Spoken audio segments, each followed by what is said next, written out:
Uribe, a gente volta daqui a pouquinho a conversar, porque agora, minha gente, é hora do painel CNN. O governo federal publicou um decreto que cria a Procuradoria Nacional da União de Defesa da Democracia. De acordo com o novo advogado-geral da União, Jorge Messias, a Procuradoria vai adotar medidas contra a desinformação no país, as fake news.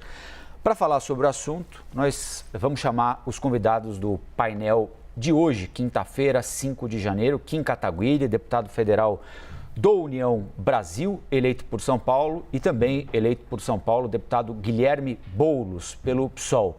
Temos também a presença do professor de Direito Público da USP, Floriano Azevedo Marques.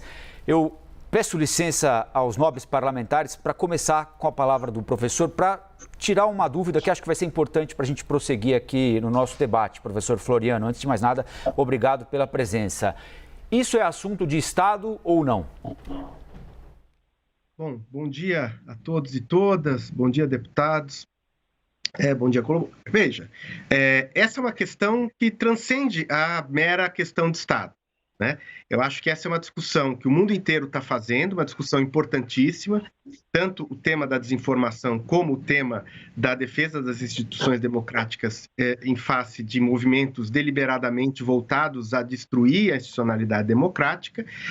É uma questão que envolve Estado de forma mais ampla, mas que tem que ser, antes de tudo, discutida no parlamento, né? A minha preocupação é com a atribuição de alguma competência de combate à desinformação no âmbito da advocacia de Estado, né? E por que isso? Primeiro, porque sem uma base legal, isso fica muito à mercê de quem interpreta o que é desinformação. Segundo, porque nós vimos no passado recente a advocacia pública tomada para interesses de governo ou de governantes, e isso é um risco, não propriamente com esse governo, mas que você crie um precedente da advocacia da União passar a ser o órgão de defesa do que é informação e do que é desinformação. De modo que é fundamental discutirmos esse assunto, mas eu acho que não é no âmbito da advocacia pública que ele vai ser solucionado. Deputado Boulos, bem-vindo mais uma vez aqui à CNN. Bom dia, bom ano novo. É assunto para governo, para o Estado brasileiro lidar com fake news?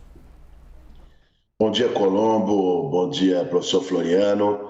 Bom dia, Kim. Olha, eu acho que é assunto sim.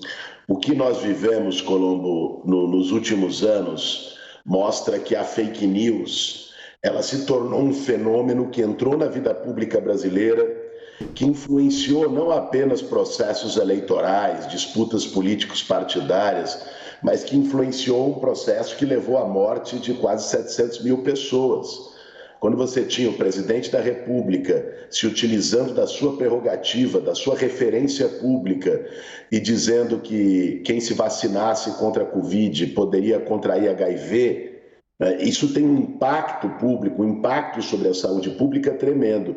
Eu concordo parcialmente com o professor Floriano, no sentido de que o ideal seria que isso fosse objeto de matéria legislativa. E foi tentado, professor.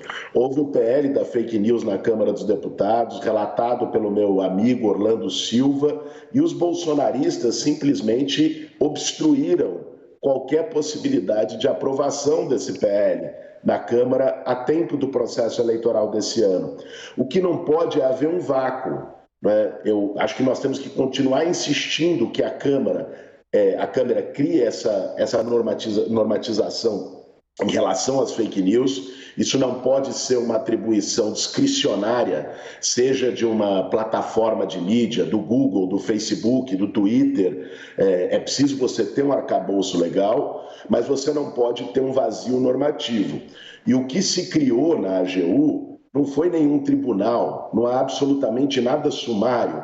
O que se criou foi uma procuradoria que vai ter mais atenção para esses crimes contra a democracia, para fake news, porque liberdade de expressão é uma coisa, liberdade de mentir, liberdade de difamar, liberdade de destruir reputação é outra coisa, é crime tipificado no Código Penal brasileiro.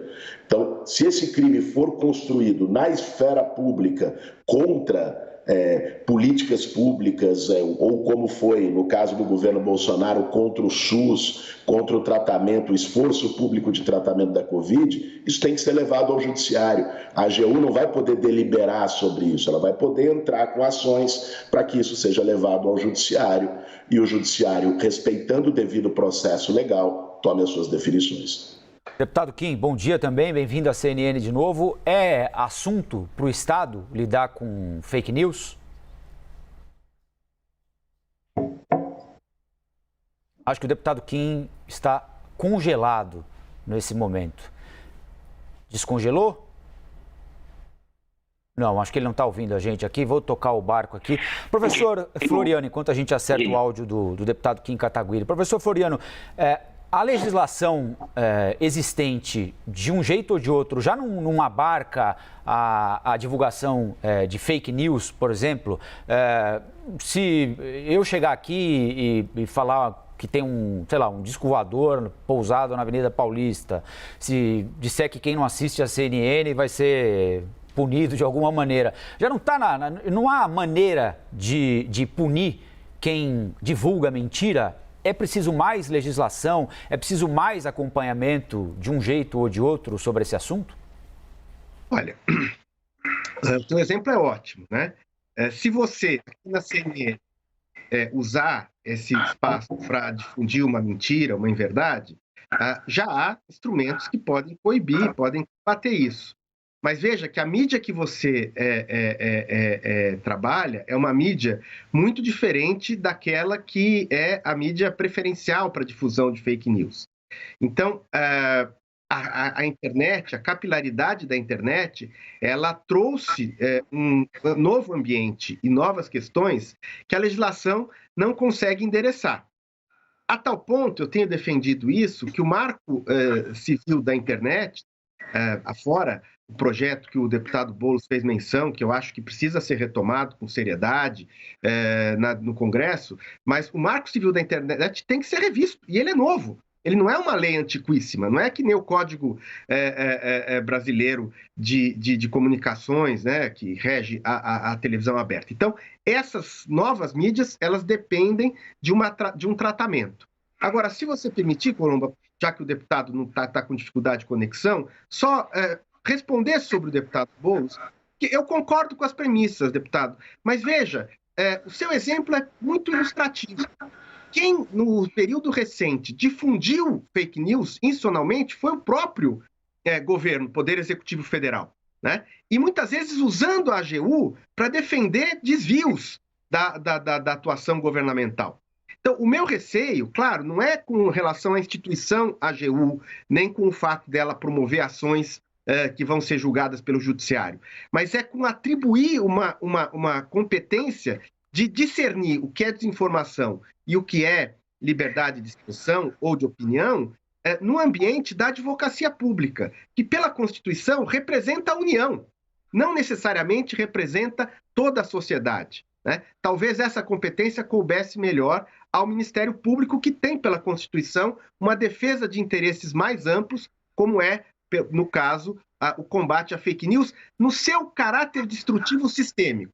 Que é diferente, Colombo, Deus vir a uma mídia e caluniar o deputado Boulos. Para isso tem tratamento jurídico, né? Eu não faria isso, mas se eu fosse um desatinado, viesse a afrontar a honra do deputado, né? Mas é diferente de, por exemplo, você dizer que não se vacine porque você vira jacaré, né? E pessoas poderem ter a sua vida, a sua incolumidade, a sua saúde exposta porque acreditam numa fake news. A gente precisa enfrentar esse debate. Meu único ponto é que talvez a advocacia pública não seja o espaço ideal para isso.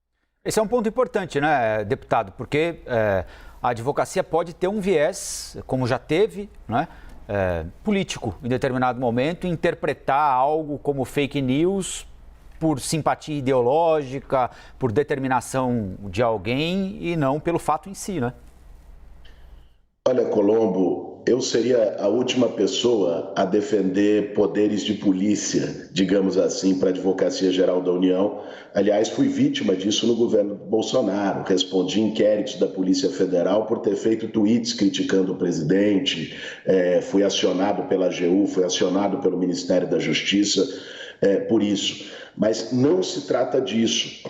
Eu acho que a competência ela é mais específica e a gente precisa colocar nos seus devidos lugares. É verdade, professor, que isso foi feito nos últimos anos a partir de uma estrutura montada no próprio Palácio do Planalto, que é o Gabinete do Ódio, e feito pelo próprio governo. Agora, esta mesma estrutura agora está na oposição.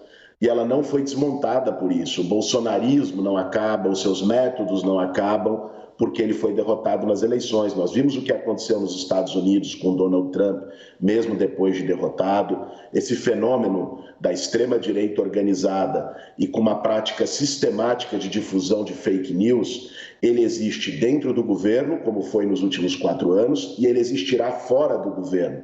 Vamos pegar um exemplo concreto. Se, por exemplo, as máquinas de mentira bolsonaristas começam a dizer a respeito de uma política pública, não se ela é boa ou ruim, isso é parte da liberdade de expressão, isso não seria absolutamente descabido a AGU entrar porque alguém criticou o Bolsa Família, porque criticou Minha Casa Minha Vida.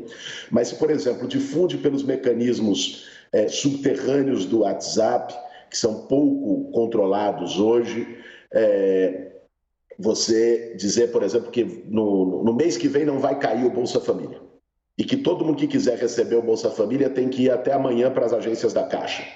E aí você gera um movimento de 20 milhões de pessoas indo simultaneamente para as agências da Caixa em desespero, não é? Que pode gerar acidentes, que pode gerar uma tragédia, que pode gerar pisoteamento, ou seja... isso é um ataque direto à política pública a partir de uma invenção de fake news nos moldes que eles fizeram nos últimos anos, o que pode acontecer perfeitamente. Mas eu queria só interromper o senhor nesse aspecto levantado para pedir uma última palavra do senhor e uma última palavra do professor Floriano, porque a gente vai encerrar o nosso debate. Não conseguimos estabilizar o contato com o deputado Kim Kataguiri, que infelizmente, e agradeço a disponibilidade dele, mas o senhor cita aí essa possibilidade de fake news. Um exemplo de uma corrida à agência bancária. Mas como é que a gente diferencia o que é fake news e põe, eventualmente, o peso do Estado para punir essa informação que é falsa, de fato, e atenta contra uma política pública, como o senhor bem ressaltou, mas não é mérito de um lado só, né? A gente já teve em campanha eleitoral, por exemplo, candidatos petistas dizendo que se o adversário ganhasse, o Bolsa Família ia acabar, o que era mentira, não é? Então, como é que fica? Colombo, vai caber à justiça discernir isso. Da mesma forma, eu fui atacado outro dia por um jornalista que disse que eu cobrava aluguel em ocupações de sem-teto. Eu entrei na justiça, né? Foi demonstrado pelo processo judicial que ele cometeu um crime de calúnia, de injúria, e ele teve que me pagar 20 mil reais. Esse jornalista é o Augusto Nunes, que até outro dia estava na Jovem Pan. O que a AGU fará? A AGU não tem poderes sumários, não cabe à AGU julgar. A AGU pode identificar algo que ela entenda a partir de determinados critérios que precisam ser públicos e que precisam ser transparentes, que ela entenda como fake news e ela vai acionar o judiciário. E vai caber ao judiciário dizer se isso é uma mera disputa política e, portanto, considerar a causa inválida. Se de fato foi feita uma fake news com efeitos públicos relevantes e, portanto, levar a causa adiante. É assim. Num país que tem Estado de Direito, que tem devido processo legal, é assim que se constrói. Nós só estamos falando de um mecanismo a mais criado pela Advocacia Geral da União para defender a democracia e combater a desinformação que se mostrou tão danosa no país. E concluo dizendo, Colombo, que concordo também com a premissa colocada pelo professor. Este processo, como qualquer processo judicial de combate à fake news, hoje ele fica menos amparado, ele fica capenga se você não tem uma legislação à altura e que contemple o nível, o grau de tecnologia, de velocidade, como as fake news são espalhadas hoje. Por isso, minha ideia, tomando posse como deputado em 1º de janeiro, é ajudar o deputado Orlando Silva, reeleito, que foi o relator do PL da fake news, a tocar adiante para que a gente consiga aprovar isso no Congresso Nacional. E concordo também quanto a uma revisão do Marco Civil da Internet, na verdade eu diria uma atualização do Marco Civil da Internet, em relação às novas tecnologias que surgiram desde então. Professor Floriano, para a gente encerrar, a consideração final do senhor. Bom, primeiro esse debate, lamento muito o deputado Kim não ter podido participar, como acho que todos viram, é um debate que está começando, precisa ser feito, é multifacetado, extremamente complexo, e que bom que agora ele possa ser pautado. Eu vou pontuar só a minha discordância, deputado Boulos, que é uma discordância aparentemente irrelevante, mas ela é muito relevante. Deputado, o senhor é testemunha de como pode causar dano o simples fato de você ter o Estado movendo processos contra alguém por opinião ou por calúnia, né? E a Advocacia da União, no passado, se prestou a isso, e o senhor foi maior, ou talvez um dos maiores destinatários disso, e sabe que o mero movimentar da máquina da advocacia pública pode causar danos para alguém, né? Eu não tenho nenhuma desconfiança com relação à instituição Advocacia da União, uma instituição de Estado de primeiríssima grandeza, muito menos o atual advogado da União. O meu medo é que a gente crie um precedente e num futuro, que nós esperamos que não ocorra, seja usado no sentido inverso de tudo que o senhor defendeu, né? E eu acho que para isso talvez o Ministério Público tenha mais isenção a uma influência de governo, embora no governo anterior isso não tenha ocorrido, bem é verdade, e eu acho que nós precisamos rever isso do ponto de vista legal, para a partir de uma base legal sólida, democrática e discutida, poder avançar nessa questão, que é uma questão que o mundo inteiro hoje se debate. Muito obrigado pelo espaço, estou à disposição quando esse tema voltar. Eu que agradeço, certamente o tema vai voltar e já deixo o convite no ar para que a gente se encontre novamente para debatê-lo, aí com a presença do deputado Kim Kataguiri, que não pôde ficar com a gente por instabilidade no sinal. Agradeço ao deputado federal Guilherme Boulos e ao professor Floriano Azevedo Marques pela presença. Bom dia para vocês.